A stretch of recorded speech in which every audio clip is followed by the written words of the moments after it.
You can go before me. I'll be after you. Please, Bigo. Go ahead. Okay, thank you, Aditya.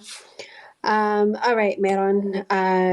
Thanks for that elaborate and repeated sentiment of Onig Shani and how it's a terrorist group.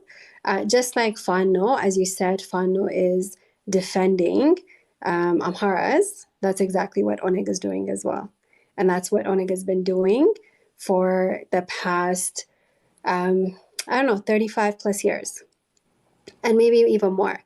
Because if you don't understand Ethiopian history and why Menelik keeps coming up, that is the flaw of your understanding. The history of that country stems from a monarchy. Can you put on your camera, please?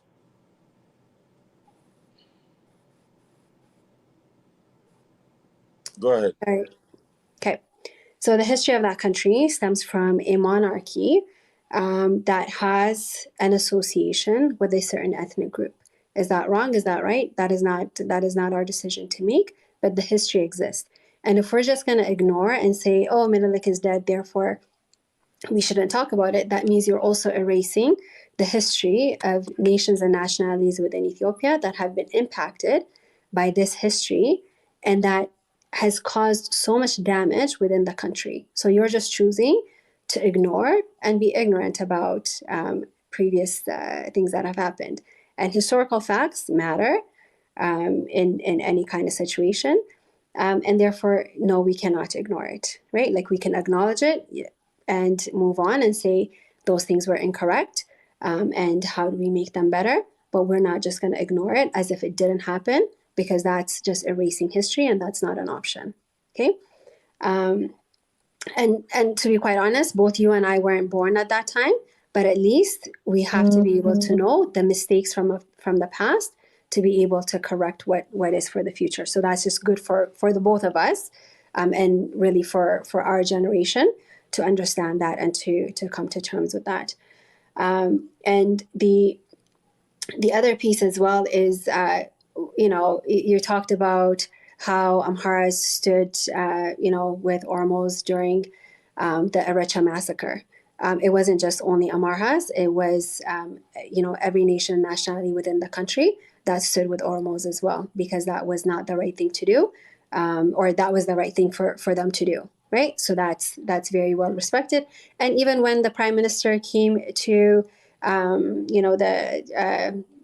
he's not even elected, by the way. It's he's not an elected prime minister, but we'll just call him prime minister because that is what he is right now. And you can take a look at the voting of how he came into place. He wasn't an elected prime minister. But the way that he came in, people wanted change. It wasn't just Amharas, it wasn't Oromos, it wasn't just one group, but everyone in the country. And that was actually motivational, I think, for everyone to be able to come together because everybody wanted change. Because previously, the past 30 years, that's probably within our lifetime, wasn't working. Everyone was suffering. And to say that, Amharas have been dying for, just the past, since he's come into power, almost have been dying by the masses previous to that. Right, so acknowledge that as well. So don't ignore that the fact that Oromos have been literally dying. Again, I'll speak just for my lifetime because I wasn't there prior to that. But within the last 30 years, right, the amount of Oromos that are in prison, where prison cells are overflowing with Oromos in there, right? So acknowledge that as well. And when 2018. I think that was when he was elected. People wanted to see that change. Not just one group, but everybody within the country wanted to see change.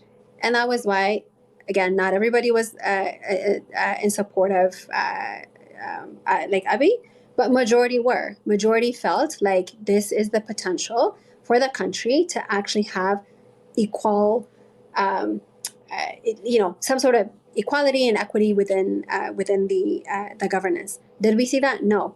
Am I Oromo? 100%. Am I supporting a government because it's Oromo? Absolutely not. If he's killing, Amhara, if he's killing Oromos, why would I support that government? That is not what's actually good for Ethiopia, right? So don't make it seem like because it's an Oromo government that we should just sit back and chill and act like we shouldn't complain. Of course we're going to complain because that is actually not beneficial. Bonisha. Yes. Time. Okay, I'll pass it on to Rashida. It's over to Kidadia. Who's gonna go after me? Sorry. No. Wait, hold Okay, on, let no me see. problem. Let Kidani go. I'll go after Wait. Kidani. I want to regulate this. Yeah. But Nisha, remember you fell in because of questions being asked, but you actually had your time before. Sure. Way before. You just happened to be on the panel and then the questions came. Do you understand? Radisha came in. Actually, it was between Rashida. Forgive the old lady with the mix-ups of the names, please. Rashida. Forgive me. Yeah. That's okay. So it's Don't worry about it. Dalia. I will get it soon. She Don't was worry. asking me directly the question. You can call me Lala, Mama, from now on. It's okay. Okay, Lala. That just made it much easier. Thank you very much. So we just want to spread it out because we want to close off so we can get a little sleep. You know what? It is 7:40 a.m. here where I am in the morning. Wow. So, and I don't mind. I do not mind. Thank you for giving us such a gold time. No problem. It's almost 3 a.m. It's 12. Mr. Cucumber, can I ask you a I have to question wake up before I go? at 5 a.m. Okay, so let her, Daria. For 2 hours. I just want to quickly, maybe, and then we get one word for Rashida after. Yeah. So go, Lala. Yes. I just want to, I don't want it to be answered today because it's going to get into a long time. Maybe if you can write it down, Mr. Cucumber, if you have the energy for. I only have 2 questions that I would like my Oromo sisters and brothers to answer. Yeah, but it's not going to be today. It's going to be for tomorrow. No. That's what I said. I want it to be answered tomorrow Friday. or another day. Okay, I will be here. What is the question? The first question is that they have been saying that I acknowledge that Oromo people have been oppressed. Exactly. But I want to know, but for the last 30 years, who has been doing the arresting, doing the killings, and oppressing your people? Who was in power? Who was in power? And who has been doing all this? And why didn't the TPLF that you are supporting today and that you're working hand in hand today and that you're calling your brothers who were in power didn't do anything to stop that if you say Amara people were doing that? I just want that questions to be answered. Why Oromo did not stop TPLs from killing their people? They're saying it was Amhara, but the government that was in power for the last 30 years was TPLF. Tigrayan, right? TPLF. Yes. Tigray People's Liberation. They were called IHADIG. Now they're called TPLF or TDF. They were in power. Who was doing the oppression for the last 30 years? Amhara or Tigrayans? I want that with proof and clearly answered. I just don't want, it was Amharas. I want proof, and I want actually like somebody that can articulately answer that question. All right. Thank you very much. So everybody has to go now. Do your research. Then you come back tomorrow, 5 p.m. 5 p.m. and she will check try to be here early so that I'll put you first, right? Yes. What time do you guys get on? I normally get on after like 6 or 7 o'clock here. It depends on your time. Where are you? Are you in America?